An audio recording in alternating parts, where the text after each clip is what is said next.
জয় হোক বন্ধুত্বের বন্ধন এমন প্রত্যয়ে ঢাকার নবাবগঞ্জে ২০ বছর পর একত্রিত হয়েছিল দোহার ও নবাবগঞ্জের বিভিন্ন বিদ্যালয়ের এসএসসি ব্যাচ ২০০৪-এর শিক্ষার্থীরা। শুক্রবার উপজেলার কলাকোপা ওয়ান্ডারেলা গ্রিন পার্কে দোহার নবাবগঞ্জ ফ্রেন্ডস টুগেদার এসএসসি ২০০৪ ব্যাচের শিক্ষার্থীরা এর আয়োজন করেন।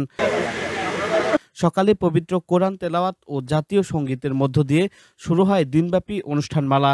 এরপর পরিচিতি পর্ব ও সৃজনশীল নানান আয়োজন শেষে মধ্যাহ্ন বিরতি দেওয়া হয়। বিরতি শেষে বন্ধুমেলায় অংশগ্রহণকারী ২ উপজেলার প্রতিটি বিদ্যালয়ের বন্ধুদের হাতে দেওয়া হয় সম্মাননা স্মারক।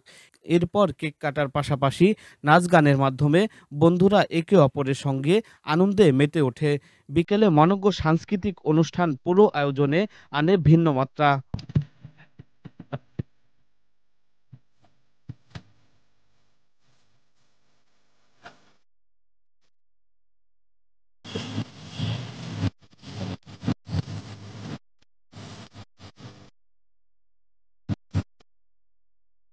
দীর্ঘদিন পর বন্ধুদের সাথে দেখা হয়, সবার চোখে মুখে ছিল উচ্ছ্বাস।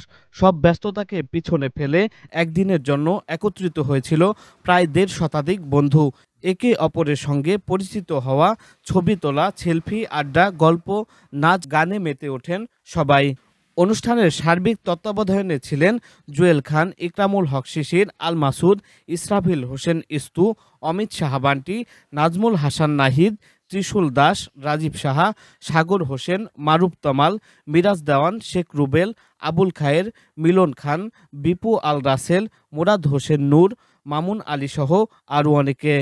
কামাল উদ্দিন, সুমন অধিকারী ও উমর ফারুক রুবেলের সঞ্চালনায় উপস্থিত ছিলেন নবাবগঞ্জ প্রেস ক্লাবের সভাপতি ও যুগান্তরের স্টাফ রিপোর্টার খালিদ হোসেন সুমন। শামীম হোসেন সামন, প্রিয় বাংলা নিউজ 24, নবাবগঞ্জ, ঢাকা।